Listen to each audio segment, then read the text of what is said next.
ಎಲ್ಲರಿಗೂ ನಮಸ್ಕಾರ. ನಾನಿವತ್ತು ಜಯನಗರದ ಕಡೆ ಬಂದಿದ್ದೀನಿ. ಪಶ್ಚಿಮದ ಜಯನಗರ ತುಮಕೂರು ಕಡೆ ಬಂದಿದ್ದೀನಿ. ಮಧ್ಯಾಹ್ನದ ಹೊತ್ತು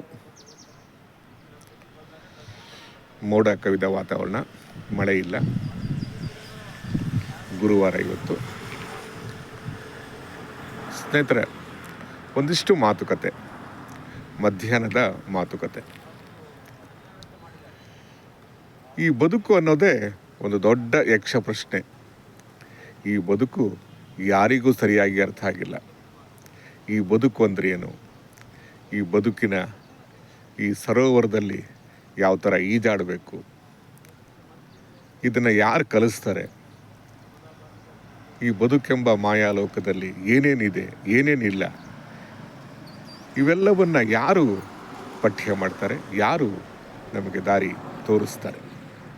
ಇವೆಲ್ಲ ಪ್ರಶ್ನೆಗಳು ಕಾಲದಿಂದ ಕಾಲಕ್ಕೆ ನಾವು ಕೇಳುತ್ತಾ ಬಂದಿದ್ದೇವೆ. ಆದರೆ ಬದುಕು ಇದು ಹೀಗೆ ಅಂತ ಗೆರೆ ಎಳೆಯೋಕ್ಕಾಗಲ್ಲ. ಏಕೆಂದರೆ ಈ ಬದುಕು ಅನೇಕ ಸಮಸ್ಯೆಗಳನ್ನು ತರುತ್ತೆ, ಅನೇಕ ಕಷ್ಟಗಳನ್ನು ತರುತ್ತೆ, ಅನೇಕ ಸುಖಗಳನ್ನು ನೀಡುತ್ತೆ ಮತ್ತು ಅನೇಕ ಸಂಕೀರ್ಣ ಸ್ಥಿತಿಯ, ಅನೇಕ ಸಂದಿಗ್ಧ ಸ್ಥಿತಿಯ ಪರಿಸ್ಥಿತಿಗಳನ್ನು ನಮ್ಮ ಮುಂದಿಡುತ್ತೆ.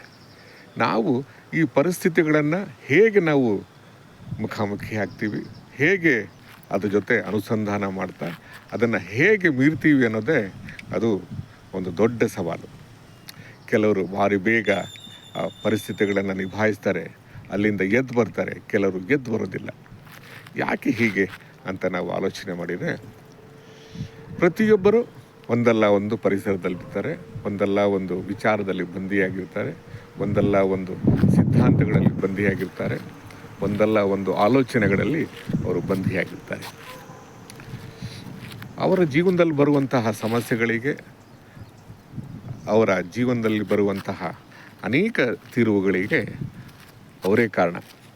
ಹಾಗಾಗಿ ಅವರು ಆ ಕಾರಣಗಳಿಗೆ ಸರಿಯಾದ ಒಂದು ಉತ್ತರವನ್ನು ಹುಡುಕುತ್ತಾ ಆ ಕಾರಣಗಳಿಗೆ ಮುಖಾಮುಖಿ ಆಗಬೇಕು. ಯಾಕಂದರೆ ಬದುಕಿಗೆ ನಾವು ಮುಖಾಮುಖಿ ಆಗಲೇಬೇಕು. ಇಲ್ದಲೇ ಹೋದರೆ ಬದುಕು ನಮಗೆ ಅರ್ಥ ಆಗಲ್ಲ. ಅದು ಯಾವುದೇ ಸನ್ನಿವೇಶ ಆಗಿರಲಿ, ಅದು ಯಾವುದೇ ಒಂದು ಪರಿಸ್ಥಿತಿ ಇರಲಿ, ಯಾವುದೇ ಒಂದು ಸಮಸ್ಯೆ ಇರಲಿ, ನಾವು ಆ ಸಮಸ್ಯೆಗೆ ನಾವು ಮುಖಾಮುಖಿ ಆಗಬೇಕು. ಆ ಸಮಸ್ಯೆಗೆ ನಾವು ಒಂದು ತಿಳಿಯಾದ ವಾತಾವರಣನ ನಾವು ನಿರ್ಮಾಣ ಮಾಡುತ್ತಾ ಆ ಸಮಸ್ಯೆಗೆ ಪರಿಹಾರ ಕಂಡುಹಿಡ್ಕೋಬೇಕು. ಏಕೆಂದರೆ ಈ ಜೀವನ ಅನ್ನೋದು ಒಂದು ಸುಂದರ ಸರೋವರ ಇದ್ದ ಹಾಗೆ. ಈ ಸರೋವರದಲ್ಲಿ ಒಂದು ಕಲ್ಲೇನಾರ ಬಿತ್ತು ಅಂದರೆ ಆ ಸರೋವರ ಅಲ್ಲೋಲ ಕಲ್ಲೋಲವಾಗುತ್ತೆ. ಹಾಗಾಗಿ ನಮ್ಮ ಜೀವನದಲ್ಲಿ ಬರುವಂತಹ ಎಲ್ಲ ಸಮಸ್ಯೆಗಳಿಗೆ, ಎಲ್ಲ ಪರಿಸ್ಥಿತಿಗಳಿಗೆ ನಾವೇ ಹೊಣೆಗಾರರು. ಹಾಗಾಗಿ ನಾವು ಜೀವನವನ್ನು ಅರ್ಥ ಮಾಡ್ಕೊಂಡು ಹೋಗಬೇಕು. ಯಾಕಂದರೆ ಜೀವನ ಅಂದ್ರೆ ಏನು, ವರ್ತಮಾನ ಅಂದ್ರೆ ಏನು, ಭೂತಕಾಲ ಅಂದ್ರೆ ಏನು, ಭವಿಷ್ಯದ ಕಾಲ ಏನು, ನಾವು ಯಾವ ರೀತಿ ಜೀವನ ಮಾಡಬೇಕು, ಯಾವ ರೀತಿ ಜೀವನ ಮಾಡಬಾರ್ದು, ವರ್ತಮಾನದ ಸಂಗತಿಗಳು ಯಾವುವು, ಇವೆಲ್ಲವೂ ನಮ್ಮ ತಲೆಯಲ್ಲಿ ಇರಬೇಕು. ಏಕೆಂದರೆ ವರ್ತಮಾನ ನಮಗೆ ಪಾಠ ಕಲಿಸುತ್ತೆ. ಹಾಗಾಗಿ ವರ್ತಮಾನದಲ್ಲಿ ನಾವು ಜೀವಿಸುತ್ತಾ, ವರ್ತಮಾನದ ಆಗು ಹೋಗುಗಳನ್ನು ನಾವು ಅವಲೋಕಿಸುತ್ತಾ, ವರ್ತಮಾನಗಳಿಗೆ ಮುಖಾಮುಖಿಯಾಗುತ್ತಾ ಈ ಜೀವನದ ಒಂದು ಒಂದು ಸರಿಯಾದ ಉತ್ತರವನ್ನು ಕಂಡುಕೊಡಲು ಪ್ರಯತ್ನ ಮಾಡಬೇಕು. ಏಕೆಂದರೆ ಬದುಕು ಬಹಳ ದೊಡ್ಡದು.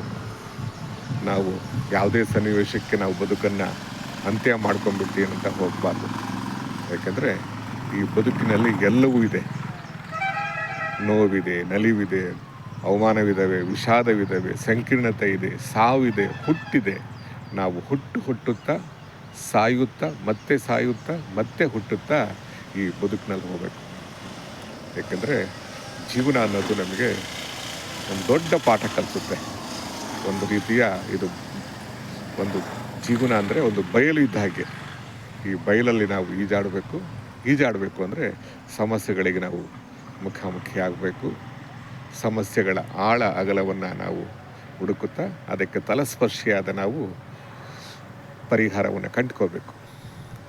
ಏಕೆಂದರೆ ನಮಗೆ ನಾವೇ ಪರಿಹಾರ ಕಂಡುಕೋಬೇಕು. ಇನ್ಯಾರೂ ನಮಗನ್ನು ಪರಿಹಾರ ಕಂಡುಕೊಡೋಕ್ಕೆ ಸಾಧ್ಯ ಇಲ್ಲ. ನಮಗೆ ಯಾರೇ ಬೇರೆ ಏನೇ ದಾರಿ ತೋರಿಸಿದರೂ ನಾವು ನಮ್ಮ ದಾರಿಯನ್ನು ಹುಡ್ಕೋಬೇಕಾಗುತ್ತೆ. ಹಾಗಾಗಿ ಇಷ್ಟು ಸಾಕು ಅಂತ ಕಾಣುತ್ತೆ. ಏನಾರ ವಿಡಿಯೋ ಇಷ್ಟ ಆದರೆ ಲೈಕ್ ಮಾಡಿ, ಶೇರ್ ಮಾಡಿ, ಸಬ್ಸ್ಕ್ರೈಬ್ ಮಾಡಿ. ಇದು ನಿಮ್ಮ ಚಾನಲ್ ಈಚನೂರು ಕನ್ನಡ ಚಾನಲ್. ನಮಸ್ಕಾರ.